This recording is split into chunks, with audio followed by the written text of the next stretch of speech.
Welcome to the Bleep Bulimia podcast with guest Monique Rhodes, happiness specialist. Hi, I'm Lorianne. I'm the host of Bleep Bulimia, and I am so happy, and this is going to be perfect because I have with me Monique Rhodes, and she is the happiness specialist. And what we're going to be talking about is all about happiness, being happy. And now Monique is in New Zealand. She's from New Zealand. She does live in Los Angeles as well. And due to COVID, she's back home. Thank you so much for being here. So great to be here, Lorianne. And so I want to ask you, how did you get into being a happiness specialist? That's a great question. Well, sometimes when we meet someone and they're really happy and they're really positive and they're really grounded in their lives, it can be easy for us to look at them and think, they just kind of had it easier than I did. And I want to tell you that wasn't the case for me. I had a very, very difficult childhood. I was adopted at 10 days old. And, when you begin with a story of, you imagine you're in your mother's womb, and then your very first experience of life is that you are separated from the only thing that you know. It's deeply traumatic. So that was the first trauma. And then I was adopted into a family that was incredibly difficult. And I struggled. I really struggled. And I think that probably by my early teens, I think it would be fair to say that I was suffering from depression. And then as my life went on, I just found my emotional states more and more difficult to handle. I felt unsafe in the world. I felt like I was on a constant emotional roller coaster. I wake up in the morning, I'd never know where my emotions were going to go during the day. And I felt like I was on survival mode a lot of the time. And then at the age of 19, things kind of hit a turning point because I ended up in hospital having taken an overdose. I just couldn't handle things anymore, and I couldn't figure a way through. And I remember sitting in that hospital bed and making a decision that I was going to give everything that I had in me to try and understand, why was it that I was so unhappy? Why was it that I was in so much internal pain and struggling so much? And was there a way to turn that around? Was it possible to even turn it around? And why was it that some people seemed to be really happy and others, like me, were really struggling? So I went on a journey that I'm still on. I traveled all over the world. I learned from some of the greatest teachers of our time. I've lived in all sorts of wild and wacky places. I lived for years in India. I bought a motorbike and I rode through India and really looked at the culture and studied it. Went up to Nepal, learnt with teachers up there, up to Bhutan, which is a little country in the Himalayas where they don't measure the success of the country by gross national production. They measure it by gross national happiness. And I've been to all sorts of countries all over the world to see what is it. And yeah, I discovered so many things, and I started to really look at, I guess, experimenting on myself. I take pieces of information and then put them into I'm a very practical person, Lorianne, and put them into practice and see, okay, if I do this, if I shift that, what difference does it have on my well-being? And as well as that, I did a lot of therapy as well, so I could look at what were the underlying causes of things that were happening.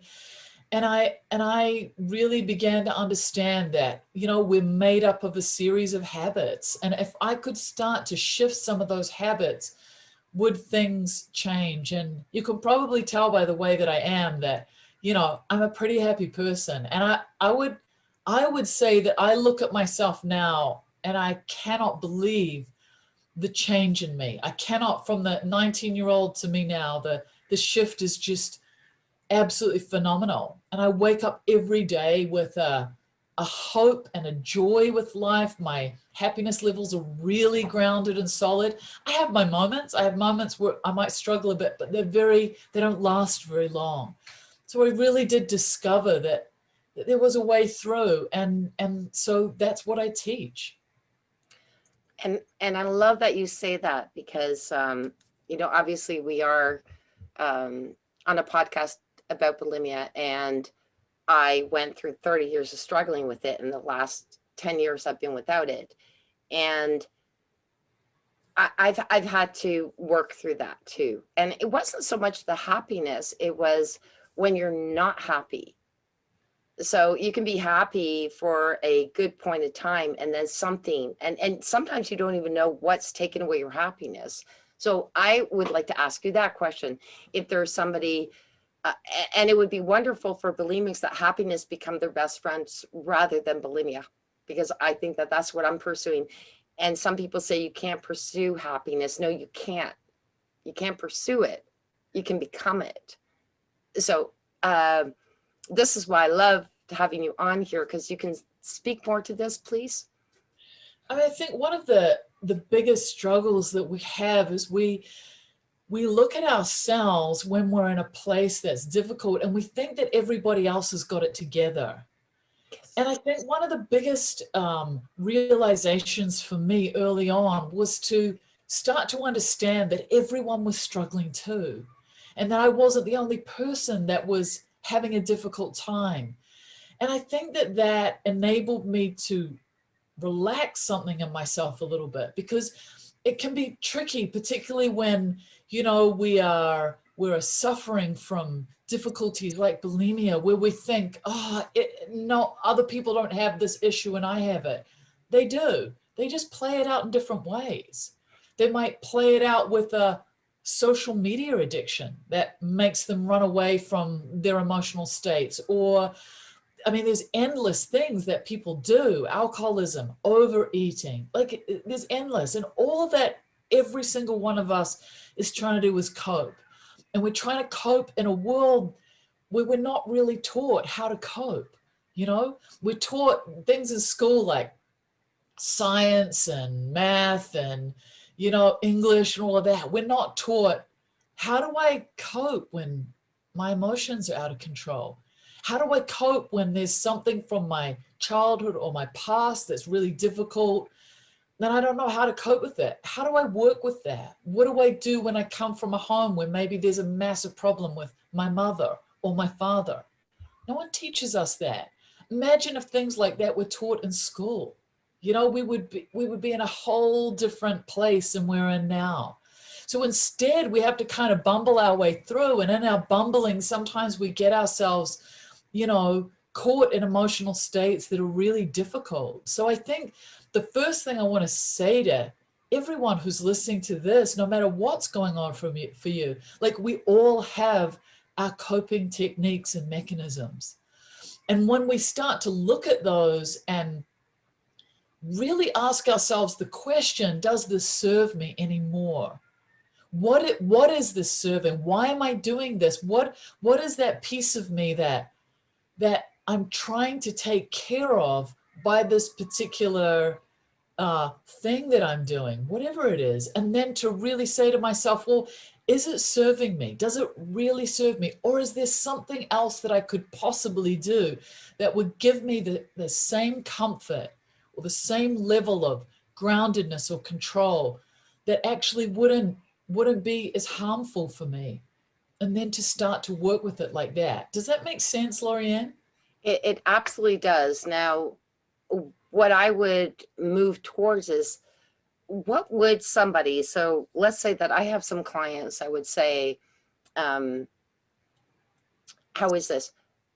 You know, it becomes that bulimia is their friend, bulimia is their coping mechanism, as we spoke about, but to transfer it. I know that I've been able to do it, and it's made me happy, but there's also a cycle of happiness where sometimes you feel really happy for a period of time, and then that happiness kind of goes, well, that kind of went away because that was exciting. And I know that bulimics is just, it's a constant, right? It's like food's always there, that happiness of eating the food, because there is kind of like that while they're doing their binging. And then there's the non-happiness of the purging. But I even found after my 10 years of like giving it up, there's times where I'll sit there and going, this makes me happy. I want to wake up in the morning. I want to do this every day. And then suddenly, you know, 2 months later, I'm going, I'm not happy about this anymore. And then now I don't go to my purging because I've learned to do, but I keep looking for that next step that's going to inspire me to keep going. And it's almost, and I'm not going to lie about it, because I mean, I love my bulimia recovery coaching because it keeps me going. But on my outside world, okay, so my personal world, I'm constantly looking for things to make me happy. And I have to realize, and maybe you can speak to this, Monique, I go out every day. I've got a pond outside. I've got a paddle boat. I've got all these things. And sometimes I forget that this should make me happy, but why do I not focus on that? I love what you've said. Okay. So it's a really good thing to understand that there are two types of happiness. So the first happiness is a fleeting happiness. Okay.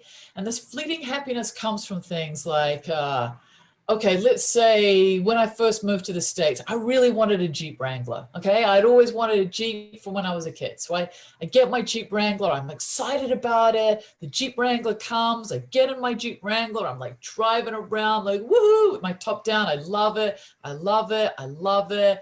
Yeah, I love it. I love it. Yeah, I love my Jeep Wrangler. It's great. Right? Now what have I got to do to get the next rush of that happiness? Right? Oh, now I want a new relationship. I want a new relationship. That's going to make me happy. Oh, I've met this person. They're so wonderful. They're so wonderful. They're so wonderful. A little bit problematic. Oh my goodness, they're really problematic. This isn't making me happy anymore. This is what we do. So if we can imagine ourselves as like a rat, you know, going around and around on that little treadmill thing where we never ever can get ahead into that place of happiness, right? That is going to last. And that's what we're looking for. We're looking for a happiness that is lasting. Now, we live in a world that is consistently telling us, feeding us a lie. And that lie is that happiness can be found outside of yourself. That's the lie that we're fed. And the reason that we're fed that lie is that this is how the economy works. The more that you're dissatisfied with yourself as a human being, and you can believe that I can sell you something that will make you happy, you're going to buy it. So this is how the world works. So we're consistently fed. If you meet the right person, get a raise, buy this house, buy this car, whatever it is, we're told that will make us happy. And it's really interesting. Like a couple of years ago, I went and saw Lady Gaga perform in Las Vegas. She was doing this amazing show. And it was really interesting. So if we look at all of the things that we think could possibly make us happy, that we're fed will make us happy, we'd think, well, power, wealth, beauty, talent, fame, all of those things Lady Gaga has, okay? She was getting paid $1 million a show for those shows. She's got it all. And what struck me when she was performing was that she talked about her depression, her isolation, her sadness, her loneliness, to a point where it was so painful for me to hear it. And so when we look at someone like that, and there are so many examples of people like this who have everything that we believe to make us happy, we can see that actually a lot of the people that have everything we're told makes us happy are really miserable. But we think about it like this, right? When I wake up in the morning, one of the first things that I do is I brush my teeth, I take a shower, I put on clean clothes. You know, I like to look at, I love my office space to be really tidy. I love my home to be really tidy. But the truth is that I don't live in my house. I don't live in my office. I don't even live in these clean clothes that I'm wearing. The place that I live in is in my mind. And when is the last time you cleaned out your mind? So we start to see that if I live in my mind, that actually happiness and suffering doesn't come from external circumstances. It comes from how I react to external circumstances. So the key actually to happiness is not about having the big house and the big car and all of the stuff. It's actually what is going on here in my mind. And if we learn to work with our minds, this is what the great thing I discovered. If we can learn to work with our mind, then we can actually transform our whole life. Because when we think about, you know, I know a little bit about bulimia because I had friends growing up who had it. I've known quite a few people who've had it. And from everything that I understand, and forgive me if I get anything wrong, I'm sure you'll tell me, but you know, most of the things that we do that we wish we did differently or are compulsive are really around suppressing emotional states or thought states that we're not able to handle. And it makes perfect sense. If my thoughts and my emotions are out of control and I can't cope with them, then I'll find things to cope. And you see this with kids, you know, who are like, the moment there's a difficult emotion, they pick up their phone or go on social media as a way to pacify, but actually the end result doesn't feel so good. Initially, it feels good, but long term, it doesn't feel so good. So those thoughts and those emotions that are out of control are in our mind. And if we learn, it's almost like we want to go to the root of the tree to cut it down rather than go to and try and cut the leaves down. We want to go to the root, and the root cause of our suffering is in our mind. So that's the place we need to go to, and that's where we need to do the work. I have a really crazy question. Go for it. Can ask So me. I always thought that I would make $1 million if I could get some sort of thing that it just eliminates from your brain all of the negative things that have happened in your life. The problem is with that is that if you eliminate those, you're also eliminating all the beautiful things that happened in your life. So let me just give you an example. So I had a really hard divorce. It was really bad. I don't get into it that much. Someday I might, but, and I had 3 beautiful children from it. So and I loved my ex-husband like there was no tomorrow, but I dream of him a lot. And I asked my daughter, who's in psychology, I go, why the heck do I keep dreaming about your dad after I've been like, 17 years, almost 20 years divorced or whatever it is? And she goes that the brain has a muscle memory, and it maintains particularly certain parts of your life. And I said, if I could somehow dissolve the negatives, but then if I did that, then I would be wondering why I ever divorced him. So there's so many components to it that you can't do this. And Okay. Sorry, but I was just going to say, if there was even a way that you're talking about the happiness where you can come together and get that subconscious mind coming together saying, everything's okay. You're here, but that's so hard to get to. it's all about the story that we tell ourselves. It's really important when someone treats us badly that we stand up and say, this is not okay. But what happens is that we run stories around in our minds consistently about things that happen. I mean, just think about it. Let's say I wake up in the morning and I'm driving to work and I'm at a traffic light and somebody cuts me off. So I have an emotional reaction. This guy cut me off. Then I might be driving a little bit down the road. My partner rings me. You wouldn't believe what just happened. This guy just cut me off, feeding the emotion again. I get to work. Hey, how's your morning going? You wouldn't believe what just happened. This guy just cut me off. Again, I'm feeding that emotion, right? There's a wonderful woman called Jill Bolt Taylor who did a TED talk called A Stroke of Insight, which is just such an amazing TED talk to watch. And she's a neuroscientist who had a stroke, and she was able to see it from a medical perspective while she was having it. But one of the interesting things that she discovered in her research is that an emotion has a 90-second shelf life. After 90 seconds, the only reason that an emotion continues is because we're feeding it. So this becomes really interesting. So it's fine to have emotions. Emotions are a normal part of our life. But what happens is is that we feed them with our story. So what happens when we tell different stories about what happened? So I come from a very, very traumatic childhood.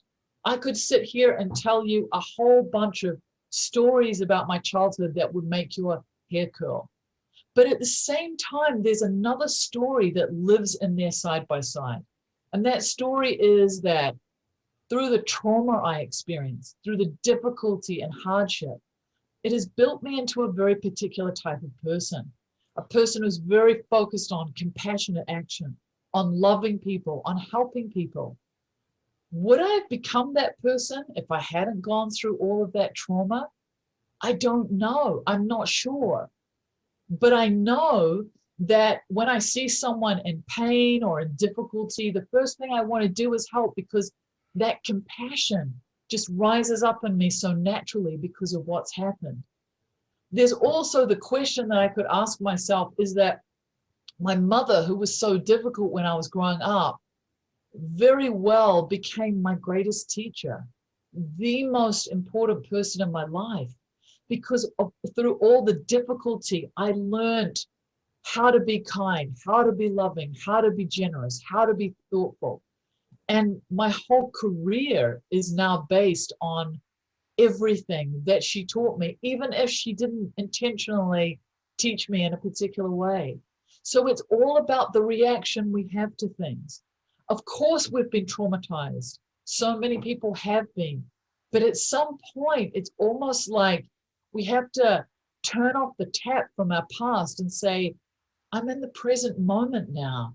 And how am I going to deal with this present moment and stop living in what happened in the past? Does that make sense? That absolutely does. And interestingly enough, before we spoke tonight, my sister called me and there were some conflicts that were going. And I said, do you understand where the conflict is taking you? It's taking you to where you need to go. So if you take the conflict and turn it into a positive, and which I try to do every day, although I'm not as good as it as at it as a lot of people out there, but I work on it every day. I just had a friend who passed away, and with tremendous regards to the fact that I already knew that he was going to be passing, but we always said that he came into our lives with intent. He was always happy. And even when he was suffering, you didn't know that he was suffering. And when we all got together for the celebration of life, we kept thinking, how do we do that? This is why you intrigue me, because he was all of that. And we all sat there going, how do you do that? It's like, Yeah, it's a great question. I'll tell you how he does it, because it's his habitual way of being. So we literally are a series of habits. If someone, does something to me that reminds me of something from my past, I will have a habitual reaction to it. So this is where working with the mind is so important, so that we can break down almost that piggy bank that stores all our past experience and leads us to behave habitually. So what we need to do is start to understand, how are the ways that I behave habitually? If I have a difficult emotion come up, do I run away from it by doing certain things? And if I do, what can I put in there instead? What can I put in place? Because it's not good enough for us to sit and think, I know this behavior is harmful for me, I just got to stop it. There was an experiment done, I think in Charlottesville many years ago, where they put these rats into a maze, and the rats got to the end of the maze. And if they ended up on the left-hand side, there was chocolate milk. If they ended up on the right-hand side, there was water. Of course, the rats very quickly learned to go to the chocolate milk. They kept going to chocolate milk. Then what the scientists did was they put a little bit of poison into that chocolate milk, so that once the rats had drunk the milk, they would feel unwell in their bodies. And they believed that the rats would stop drinking the chocolate milk and go back to the water. What was absolutely fascinating was that the rats didn't. Instead, what they did was they kept drinking the chocolate milk, even though they knew that it was going to make them feel ill. And what it showed was that even when we can logically look at something as being harmful for us, if it gives us a moment of comfort, the habit of that comfort will override our logic and override our ability to say, whoa, I've got to stop doing this. So what we need to do is to find other habitual behaviors to put in to give us the comfort that we're looking for. And that's what I teach in my courses, particularly in my course Happiness Baseline, is I teach you over 8 weeks how to bring other habitual habits in that will give you that feeling of comfort and start to lift your happiness levels so that you can start to get out of those dark places and start to shift some of your habits. I've just had one of my students who has just been amazing. He came into my class, he's got a problem with alcohol. It's really problematic for him. That's what he uses to pacify those emotions. And he's just finished the Happiness Baseline and he's sober. And it's just extraordinary for him. Like, he can't believe it that he's got himself to a place where this is even a possibility. But this is what we have to look at. We have to look at what are different ways that I can actually start to deal with these emotions that feel so uncomfortable for me. I just love that. And it sounds like what you end up doing too is that happiness. As I said with my friend, we all said that there was intent in everything he did in a positive way. So that becomes habitual over time. And that's beautiful, because I think that there's a lot of us that keep thinking, no, I can't get there. I can't be that person who's always that way. And well, heck, if I got over bulimia, I could get over anything, even that part of it. But even that bulimia status of it, what you just spoke to is, you know, there's different ways of getting around it. And I really believe it. I would say that I'm, 70% of the time I'm super happy. 30% of the time I find it difficult to get there. Yeah, absolutely. And look, I've got to say to you, Lorianne, I'm no Einstein, It's not like, I always think if I can do it, anybody can do it, truly. But you just have to learn the techniques that will help you to support your mind so that you can shift. That's what it is shifting the mind. I want to tell you a story that had a huge impact on me. So so the Chinese invaded Tibet, and I think it was like 1959, and Tibet was this very isolated country. And there was a teacher there, his name is Gachin Rinpoche, and I met him many years ago. He told me this amazing story. He was in a Chinese prison camp for 21 years, and he was a great master of working with his mind. And he said, I was put in this prison camp, and when I went in, I was put in a cell with another guy. I'm in this cell with this other guy, and he said, it was really difficult. We were physically and mentally tortured. We were, it was really, really hard. Can you imagine being in prison for 21 years? And he said he was in there with this guy, was his cellmate, we became really close friends. And he said, my friend struggled so much. It was really, really hard for him. And I tried to help him, and I tried to help him. And he said, one day, he said, we slept on this mat together on the floor. And one day I woke up in the morning, there was blood all over me. And my friend had found something sharp and had managed to take his own life. And he said, what's really interesting about it was this. He said, there we were, two men, the same age, in the same cell, in the same physical conditions, in the exact same circumstances. And one of us suffered so much that he took his own life. And the other one didn't suffer at all. He said the only difference between the two of us was that I had trained my mind and he hadn't. And I remember the story just being so inspiring to me. And I really realized that in those exact same circumstances, we can have completely different experiences of life. And I know for myself that my circumstances haven't really changed. I'm still out in the world doing stuff, doing things, but the way that I experience the world, the way that I relate to the world is completely different, because I relate to it so differently. My whole life experience is completely altered. So we need to understand that it doesn't come from all of these external things. It comes from working with what's going on in our mind. I love that. And I really do love the fact that habits, we don't have to go to negative habits. We can make our negatives into positives. And it does take time and it takes belief in ourselves, but it can be done. Without a doubt. You know, I have this course, the Happiness Baseline. We put thousands and thousands of people through it. And we test people at the beginning. We test your happiness levels with the Penn State University test. That is a really well-renowned one.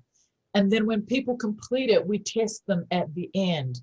And we have a 100% success rate in shifting people's score from the beginning of the course to the end of the course. 100%.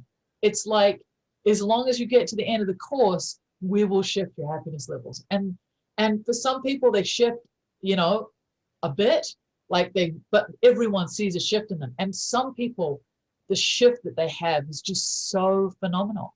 And it's all about the work that you put in. If I put the work in and just work with that, and the course is so powerful because it's just like little incremental things that I get you to shift and change. Within 8 weeks, you'll see a massive change in yourself. That is so fantastic. I really want to thank you for being here with me today. I believe in everything that you're doing. I still have to work on my own. And I know that it's funny because here I am, a bulimia recovery coach, but the biggest thing is that it's really good to be honest with yourself. So there can be parts of your life that you're still there, you're still going to a point, but I always believe that you can get better at it. You know, I literally, Monique, it's really weird, but my friend who passed away, he said to me, he said, in our last podcast, because he is on our podcast, he said, I have lived a really great life and I'm ready to go. And because he knew he was going, because they had told him, I want to be at that point in my life where I'm not going to regret the fact that I sat there thinking, oh my goodness, somebody spilled something on my, table and I'm really upset about it. It's going to change my mind. Okay, I'm not like that. That's a simple thing for me. I don't mind because I was always clumsy in my life. But you understand what I'm saying. Where a little tiny thing, you shift your mindset. I want to end up with that and like that. And it sounds like you can help people to get there to the way that my friend is, and I'm hoping that I get to. So I would love you if you can share with our listeners how they can reach you, please. Absolutely. I want to start, first of all, by just honoring the work that you do, Lorianne. I think that this conversation that you create, helping people with bulimia, is such important work. And I just really want to honor you that you're so open and honest about your own journey and your own struggles, which I know is such a comfort. And it's so nice to be working with people who walk the talk, who don't say, you don't have to be perfect. Just put one foot in front of the other. I promise you, I'm so far from perfect. It's not funny. But I've really made massive inroads.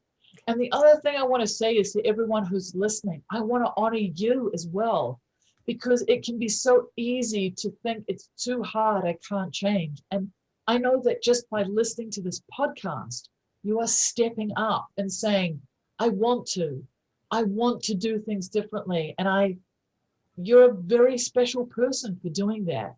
You're no different from anyone else who has an issue or a problem that they're struggling with. So I just want you all to be gentle on yourselves and just to honor yourselves today for looking at this and saying, maybe there's another way, and I want to find it. So yeah, it's really important to me because I know how much courage it takes to shift things, but even to begin to look at shifting things. So I want to honor the courage in all of you.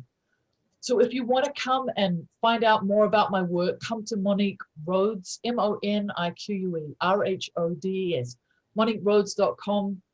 I have a bunch of courses in there. The Happiness Baseline is a powerhouse. I think that it would be a phenomenal introduction for all of you to come and really experience it. And the great thing about that course is that I do things a little differently. I charge an accountability bond.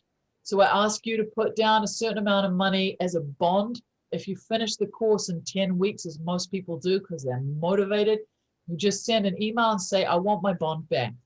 And the reason that I do it that way is because all I care about is that you do the work.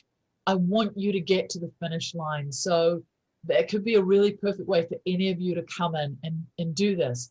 I'm in the course every day, cheering you on, helping you, answering questions. So it's not a course even where, it's just online and the person who teaches isn't there. I'm very actively involved with my community. So it could be a wonderful thing for you to come in and join me in that course.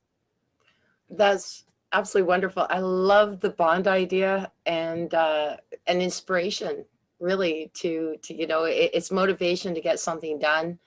And again, I'm so happy that I had you on here. And I know it's kind of funny, I'm saying happy, but it was something that when I saw this, I thought I really need my listeners to hear about this, because I do believe that there's a lot that struggle with that. They think that they're not happy, or they don't know how to find the pure happiness. And pure happiness, I don't think, can you say purity? No, we're humans, but can you achieve a level where, it can help you? And like you said, the person who was an alcoholic, they overcame it.